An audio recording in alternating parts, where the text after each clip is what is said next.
இந்த வேலை நீங்க ஒரு டீ குடிக்கலாம்னு முடிவு பண்ணிட்டீங்க, அந்த டீயை நீங்க குடிக்கதான் போறீங்க அப்படின்னும் போது அதை குடிக்கும் போது இறைவனுக்கு நன்றியோட அது நல்ல முறையில குடிங்க. குடிக்கும் போதே இந்த டீ எனக்கு எந்த விளைவை ஏற்படுத்தும்னு தெரியலையே, எனக்கு டீ குடிச்சா நெஞ்சு கரிக்கும், எனக்கு டீ குடிச்சா அப்படி ஆகும் இப்படி ஆகும்னு நினைச்சுக்கிட்டே நீங்க குடிக்கிறீங்க. நீங்க குடிக்காம விட்டாலும் பரவாயில்ல, நீங்க குடிக்கதான் போறீங்க. அப்ப குடிக்கும் போது இந்த அறிவை நீங்க நம்ப கூடாது. இந்த அறிவை நீங்க உங்க மனசுல வச்சுக்கிட்டு நீங்க அந்த டீயை நீங்க குடிக்க கூடாது. நீங்க என்ன நினைக்கிறீங்களோ, நீங்க எதை நம்புறீங்களோ அது உங்க உடம்புல நடக்குது. அப்ப எப்பெல்லாம் நம்மளுடைய அறிவை நம்ம நம்புறோமோ அப்பெல்லாம் நம்ம மனம் நம்பிக்கை இழக்குது. இயற்கையான நம்பிக்கையை இழந்து அவநம்பிக்கைக்குள்ள போகுது.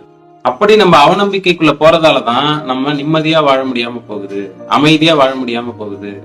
நம்ம சாப்பிடுற உணவுப் பொருள்கள் நம்ம உடம்ப கெடுக்கிறத விட அதை சாப்பிடும் போது நம்மளுடைய மனநிலையை பொறுத்துதான் நம்ம உடல் கெடுது அப்படிங்கறத நம்ம உணரணுங்க.